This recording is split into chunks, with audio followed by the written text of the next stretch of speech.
नमो अरिहन्ताणम्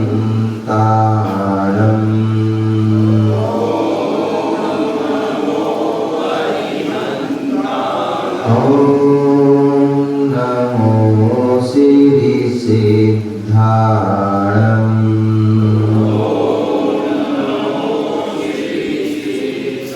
ॐ नमो ऐर्याणम् ॐ नमो वज्रायाणम् ॐ नमो लोहिसौयशाऊणम्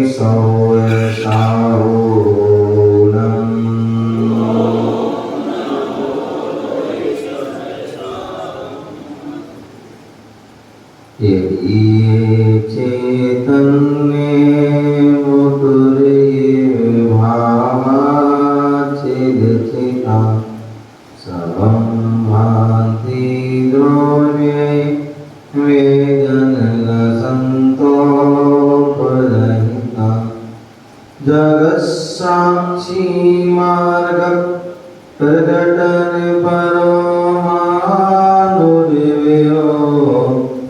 महावीर स्वामी नयन प्रतिगामी भवत में महावीर स्वामी नयन प्रतिगामी भवत में महावीर स्वामी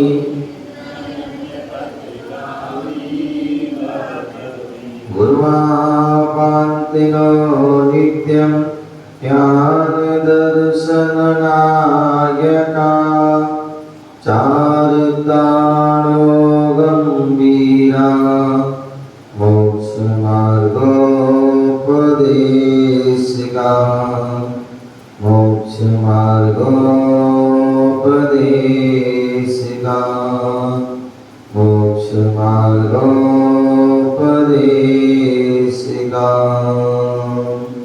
बोले अनंतानंद सिद्ध परमेष्टि भगवान की, बोले आदि प्रभु आदि ब्रह्मा आदिनाथ भगवान की, चिंतामणि पारसनाथ भगवान की, शासन भगवान महावीर स्वामी की, परम पूज्य आचार्य गुरुदेव व्यासगति महाराज की, अहिंसामय विश्व धर्म की, तीर्थ समेत शिखर की,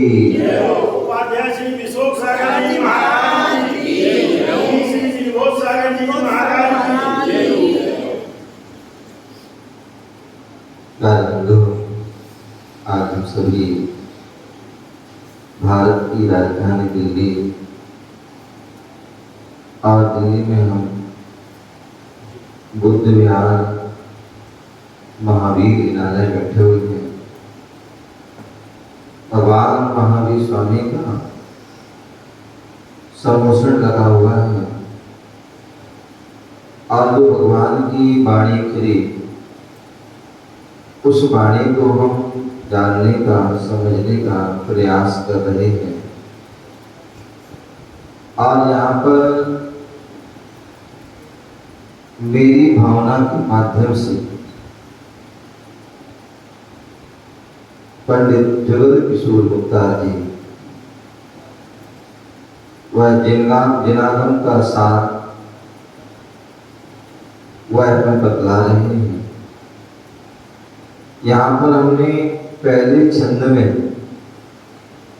जाना था कि सच्चे परमात्मा कौन होते हैं और उन सच्ची परमात्मा का हमने लक्षण जाना था। दूसरे छंद में यहाँ पर सच्चे गुरु का लक्षण जाना था कि सच्चे गुरु कौन होते हैं, उनका क्या लक्षण होता है, क्या उनकी परिभाषा होती है, क्या उनमें विशेषता होती है और कौन से गुरु जो है हमारे दुखों को दूर कर सकते हैं। इसके लिए यहाँ पर हमने जाना था, उनके लक्षण बताए थे कि विषयों की आशा नहीं देती, ऐसा पहला का लक्षण बताया था, जिनको विषयों की आशा नहीं। दूसरा बताया शाम भाव धन रखते। तीसरा निज पर के हित साधन में। चौथा निस्दिन तत्पर स्वार्थ त्याग की कठिन तपस्या और बिना खेद जो ऐसे जो ज्ञानी और साधु ही जो है दुख समूह को, यदि सारे लक्षण हैं तभी दुखों के दूर कर सकते। यदि इनमें से एक भी लक्षण कम है वह दुख को, दर्द को जो है, परेशानी को, कष्ट को दूर नहीं कर सकते। जब हम ऐसे गुरुओं के बारे में हमने जो है जान लिया कि जो ऐसे गुरु से ही हमारे दुख दर्द होंगे, तो संसार के जो है समस्त प्राणी, संसार में जितने भी प्राणी हैं वो सभी क्या हैं? दुखी हैं, सभी परेशान हैं, कर्मों के मारे हैं। तो वो क्या चाहते हैं? वो क्या चाहते हैं? वो यही चाहते हैं कि हमारा दुख दर्द दूर हो। लेकिन कब होगा? जब ऐसे गुरु जो है हमारे लिए मिलेंगे। इसलिए वह भावना भाना है। क्या भावना भाना है? हाथ जोड़िए। रहे सदा सत्संग उन्हीं का, ध्यान उन्हीं का नित्य रहे। उन्हीं जैसी चर्या में चित्त सदा अनुरक्त रहे। नहीं सताऊं किसी जीव को, झूठ नहीं कहीं कहाँ करूं। पर धनवंता पर न लुभाऊं, संतोषामृत। कितनी सुंदर बात, कितनी सुंदर भावना भाई। जब उसे मालूम चल गया कि हमारे दुख दर्द कैसे होंगे, तो व्यक्ति जो है उसी को पाने का प्रयास करता है। मान लीजिए कोई बीमार हो, कोई रोगी हो, और यदि उसको मालूम पड़ जाए कि इस डॉक्टर के पास जाने से हमारा क्या हो जाएगा? रोग दूर हो जाएगा। तो व्यक्ति क्या करता है? तुरंत उस डॉक्टर के पास पहुंच जाता है। और भी किसी प्रकार की कोई समस्या होती है, कोई कोर्ट संबंधी समस्या होती है, तो वकील के पास जाता है। कोई अपनी हिसाब किताब की जो है समस्या हो तो वह सीए के पास चला जाता है। जैसी समस्या होती है वैसी उसकी पास जाता है, क्योंकि पता है कि उससे जो है समस्या। उसी प्रकार जो हम अनादिकाल से दुखी हैं, परेशान हैं, कर्म के से ग्रसित हैं, तो हम जान रहे हैं कि उस जो है उनसे बचना चाहते हैं, तो हमें जो है गुरु के माध्यम से, क्योंकि गुरु जो है वह स्वयं तरते हैं और दूसरों को भी तराते। संतरे, क्या? संत तरे और संग करे।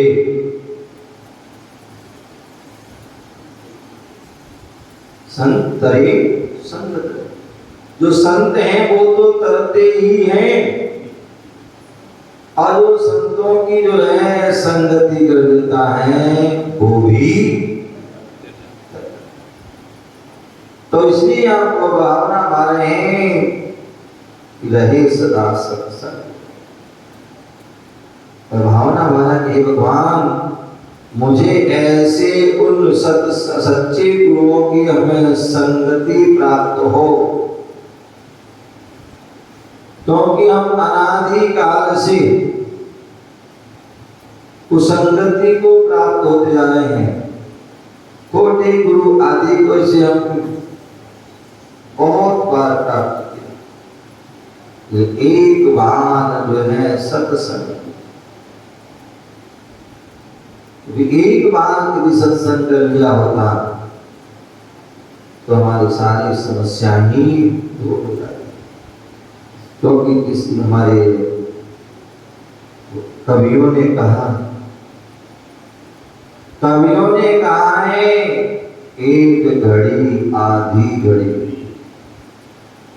एक घड़ी आधी घड़ी, आधी में पुण्यार, और संगत कीजे साधु की, हरे कोटि अपराध। कोटि करोड़ों अपराध को जो है नष्ट करने वाले हैं तो सत्संग। एक घड़ी बोले जो दिन होता है, और वह दिन 24 घंटे का दिन होता, दिन रात मिला करके वह 24 घंटे का, और 24 हमारे तीर्थंकर होते हैं। होना तो ये चाहिए कि 1 घंटे में एक तीर्थंकर का ध्यान करें, उनकी अर्चना आराधना स्तुति करें, और 24 घंटे में 24 तीर्थंकर। लेकिन ऐसा वह संभव, ऐसा संभव नहीं, क्योंकि व्यक्ति आज बिजी, बहुत सारे उनके लिए गृहस्थी में जो बहुत सारे कार्य होते हैं, इसलिए वो केवल एक काम नहीं कर सकते। इसलिए जो है बोले कि चलो कोई बात नहीं, यदि आप 24 घंटे समय नहीं निकाल सकते, कोई बात नहीं, हम तो एक घड़ी निकाल लीजिए,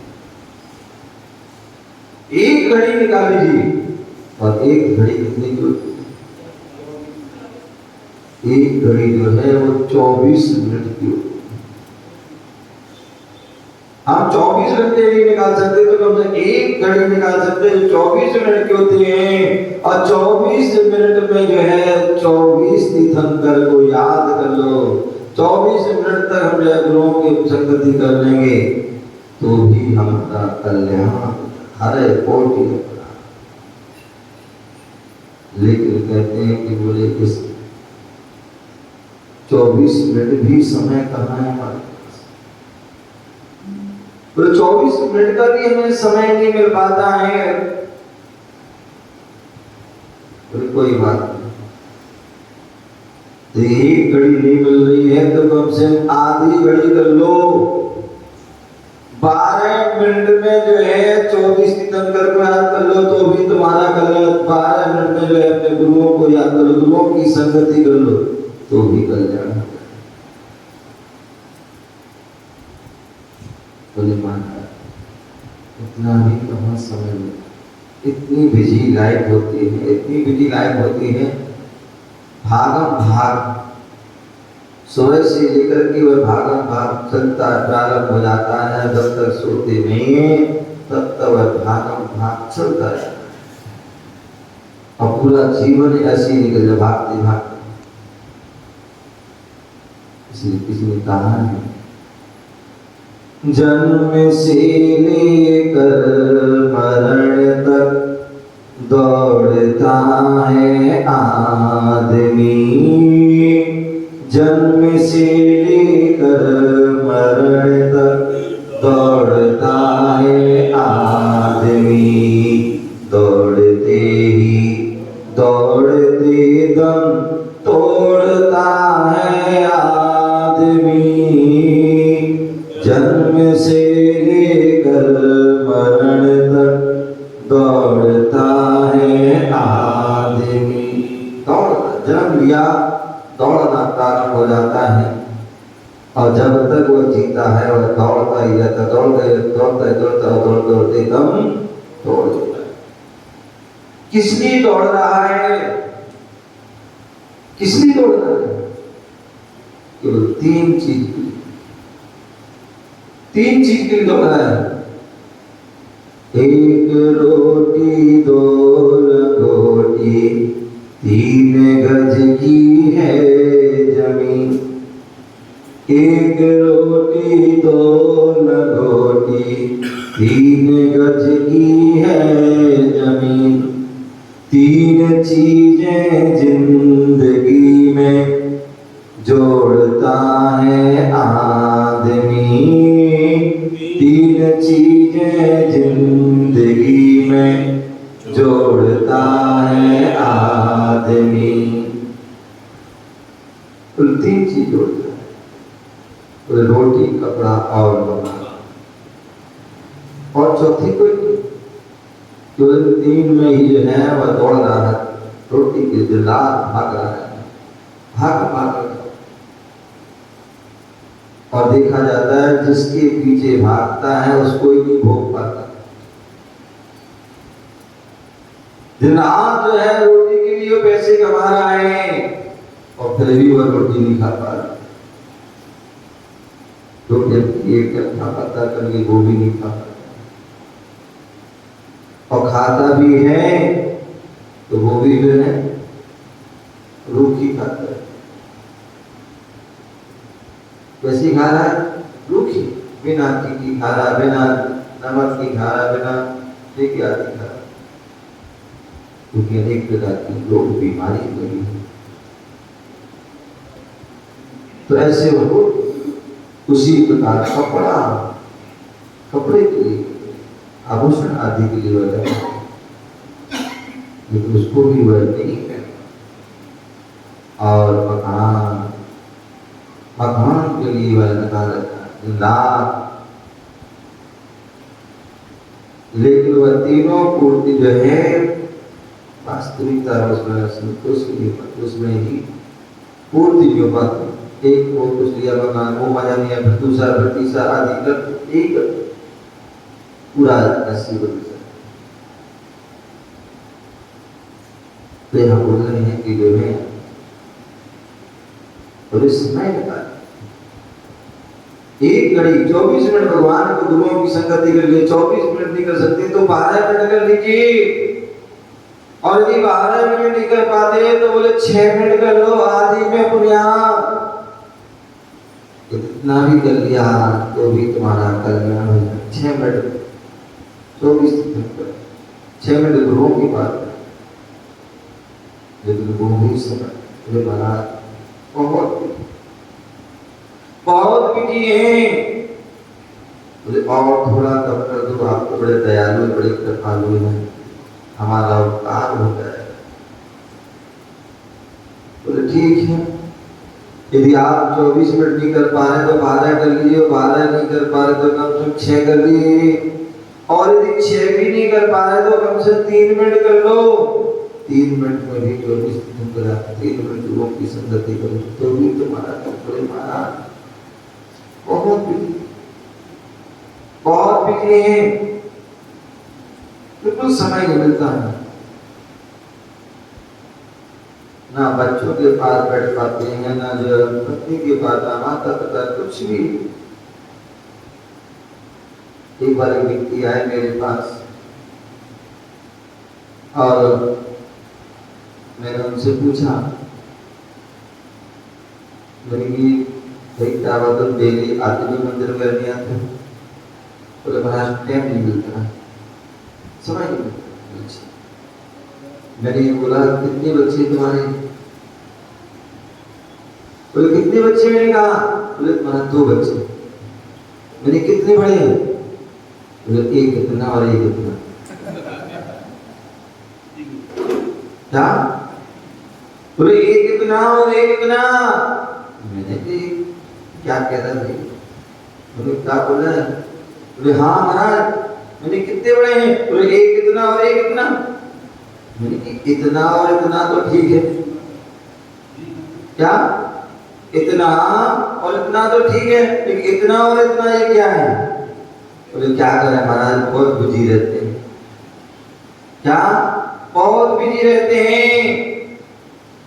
बोले जब मैं घर पहुंचता हूँ शाम को तो बच्चे सोते हैं, और जब सुबह जगता हूँ तो बच्चे स्कूल चले जाते हैं। तो इसलिए मैंने जाकर बच्चे देखे नहीं, जब भी देखा तो सोते हुए देखे, इसलिए इतने और इतने हैं। बताइए क्या इतनी बिजी कि हम दो वक्त जो है, और आजकल तो वैसे जो है कि मोबाइल आदि में इतना व्यक्ति बिजी हो गया कि व्यक्ति को किसी चीज से फुर्सत ही नहीं उसको, ना उसे रिश्तेदार से मतलब है, ना कोई परिवार से मतलब है, ना कोई मित्र आदि से मतलब है। यहाँ तक कि जो है व्यक्ति जो है एक साथ बैठा भी है लेकिन फिर भी वो एक साथ नहीं, चार है तो चार ही अपने अपने जो है उसमें लगे हुए हैं। किसी को कोई दो शब्द अपने नहीं बोल पा रहा, कोई पूछ नहीं पा रहा। ये हमारी जो है बिजी। तो बोले महाराज थोड़ा और कम कर दो, बहुत ठीक है भैया। यदि आप जो है 24 मिनट नहीं समय है तो कम से कम 12 मिनट कर लो, 12 नहीं तो 6 कर लो, और 6 नहीं तो कम से कम 3 कर लो, और 3 नहीं तो कम से कम 1 मिनट जो है भगवान की संगति कर लो। 1 मिनट जो गुरु का जो है याद कर लो, गुरु की संगति कर लो, तो भी तुम्हारा कल्याण हो जाएगा। और यदि 1 मिनट भी नहीं मिलता है तो फिर चुल्लू पानी में है डूबना नहीं है, चुल्लू पानी में डूबना नहीं, क्योंकि पहले तो तुम डूबो ही। और दूसरा मैं डूबने की बात नहीं करता हूँ, मैं तो उबलने की तैरने की बात करता हूँ। तो चुल्लू भर पानी में क्या करो, मुंह धोलो। हमें शर्म आना चाहिए कि जो है हम 1 मिनट भी जो है नहीं निकाल पा रहे हैं। कम से कम सुबह सो करके उठते हैं और अन्न को प्रारंभ करें, उसके पहले दोनों हाथों पर ऐसे जोड़ लीजिए, दोनों रेखाओं को जोड़ लीजिए, और ये हमारे जो है क्या 8 में 3 पूरा 8 किया 24 है। सिद्ध श्रावण जो है शरीर मोरों में जो है 24 तीर्थंकर को याद, अनंत सिद्ध भगवान को याद करो और उसी समय को नमस्कार कर दीजिए। इतना भी कर लिया तो भी जो है बोले उठो तो भगवान को याद कर लो, गुरु को याद कर लो, जब सो तो भी गुरु को याद करो, तो भी तुम्हारा कल्याण हो। तो कहने का तात्पर्य यहाँ बताया रहे सदा सत्संग। बोले सच्चा भक्त होता है, भावना भाता है कि भगवान हमें जो सत्संग मिले, और सत्संग यदि थोड़ा मिल जाता है तो उसका हमें लाभ लेना चाहिए। अन्यथा ऐसे भी लोग होते हैं, हो सकता है वह घर में बैठ करके, दुकान में बैठ करके जो है, फैक्ट्री में बैठ करके, या रास्ते में, या जो है सोफा सेट आदि डाइनिंग टेबल पर, या जो बेड आदि पर जो है वही पंक्तियां पढ़ रहे हैं, रहे सदा सत्संग उन्हीं का। ये पंक्तियां पढ़ रहे हैं और मालूम पड़ा मंदिर में महाराज जी हैं और हम वहां जा नहीं रहे। क्या मंदिर में कोई आज बैठे, संग बैठा हुआ, संग में बैठा हुआ है, कोई संग बैठे और उनके हम दर्शन करने नहीं जा रहे हैं, और हम ये पंक्तियां पढ़ रहे हैं घर में बैठे। ध्यान रखना है, ऐसा नहीं करना। ये पंक्तियां तो तब पढ़ी जाती है जब नगर में कोई साधु संत ना हो, हमारे मंदिर में कोई साधु संत ना हो, तब ये पंक्तियां पढ़ी जाती हैं। जब यदि कोई साधु संत आ जाते हैं तो हमें पहले पंक्तियां पढ़ना नहीं है, उन पंक्तियों को चरितार्थ करना है। फिर वहां घर पर, दुकान पर, फैक्ट्री पर, बेड पर जो है सोपान पहनाएंगे केवल पति पढ़ना है, अभी तो यहाँ आकर के पंक्ति में बैठ जाना है, तभी वह जो है पंक्ति जो है सार्थक होगी।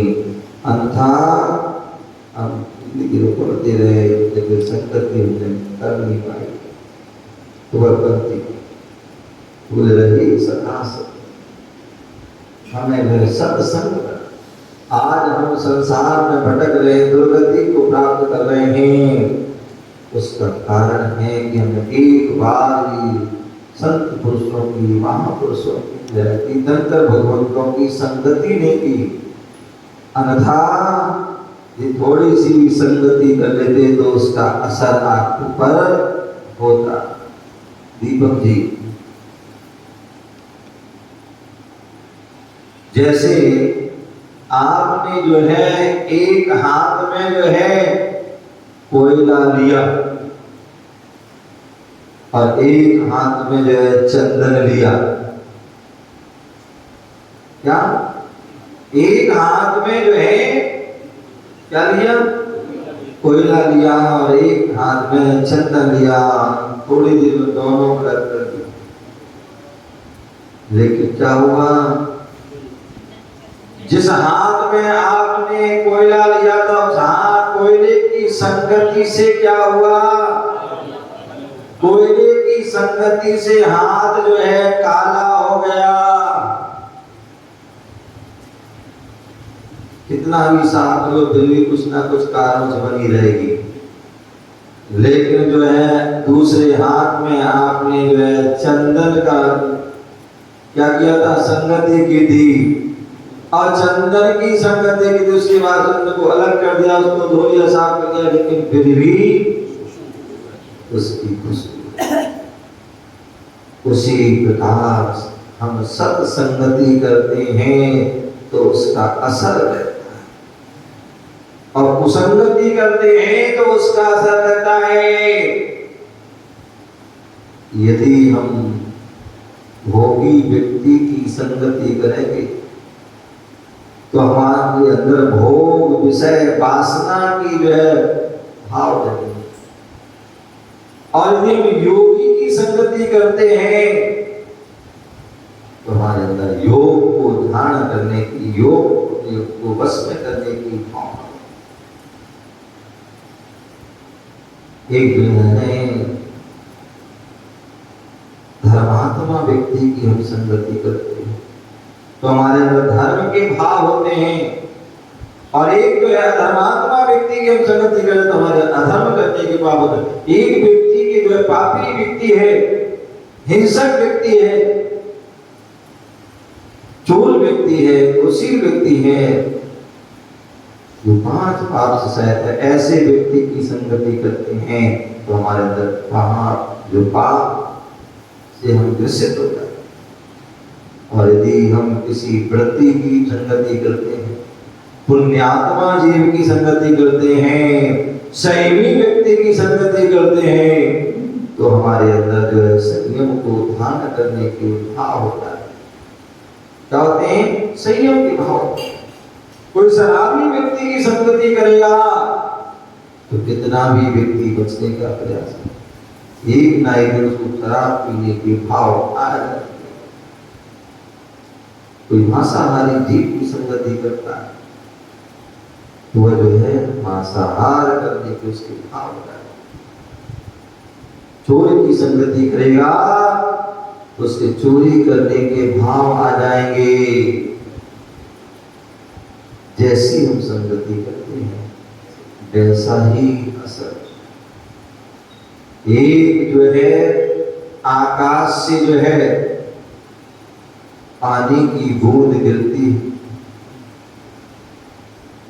एक जो है पानी की बूंद आकाश से गिर रही है, और एक बूंद जो है नीम में चली जाती है,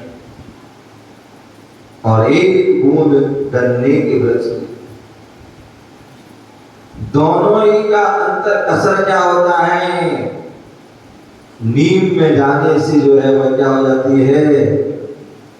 कड़वी हो जाती है उसका रस, और वही जो है गन्ने के रस में जाती है तो क्या होती है? मीठी। वही बूंद गंगा में जाती है, वही बूंद गंगा में जाती है तो गंगा जल बन जाती है, और वही बूंद नाली में जाती है तो गंगा जल बन जाती है। वही बूंद अग्नि में चली जाती है तो भस्म हो जाती है,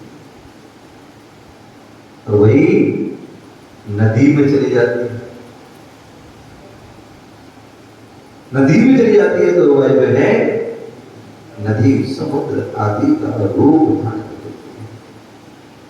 ये उस संगति का, उसी प्रकार हम जैसी संगति करते हैं वैसी ही जो है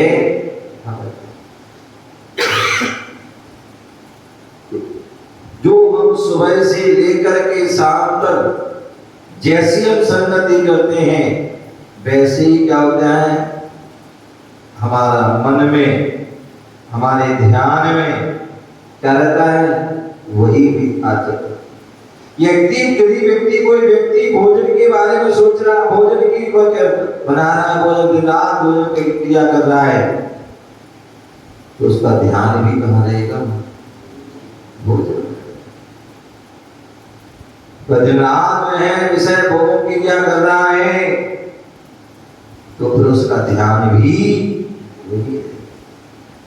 और कोई व्यक्ति दिन रात भगवान की भक्ति कर रहा है, गुरु की भक्ति कर रहा है, पूजन पाठ कर रहा है, तो क्या होता है, उसका दिन रात ध्यान वही, यहाँ बोला रहे सदा सत्संग उन्हीं का, ध्यान उन्हीं का। प्यारे बंधु, अब आपकी जो है समय हो गया है और मौका मिल रहा है सत्संगति करने का। क्या विद्या वालों, मौका मिल रहा है सत्संगति करने का, आपको मौका मिल रहा है 4 माह चातुर्मास आदि का कि आप कितनी सत्संगति कर सकते, कितना लाभ ले सकते हैं। और यदि सत्संगति करोगे तो ध्यान उन्हीं में रहेगा। और यदि ललित जी महाराज को बुलाया गया और महाराज को बैठा दिया गया और चतुर्मास स्थापना हो गई और हम अपनी जो है क्या लगे हैं, महाराज तो धर्म फैला रहे हैं, वो धन को इकट्ठा करने लगे तो मैं ध्यान रखना वो काम नहीं चलेगा, उससे कोई लाभ होने वाला नहीं। तभी वो ध्यान सुन लेना, सत्संगति का मौका मिल रहा है तो उसका पूरा लाभ लेना, और ऐसा लाभ लेना कि संत की संगति करो तो संत बनने के भाव हो जाए, और संत बन जाओ, अरहंत की संगति करो तो अरहंत बन जाओ, तो वह संगति और ध्यान तुम्हारा सार्थक होगा। फिर बैठेंगे, आपका समय हो गया। जय गुरु महावीर भगवान की।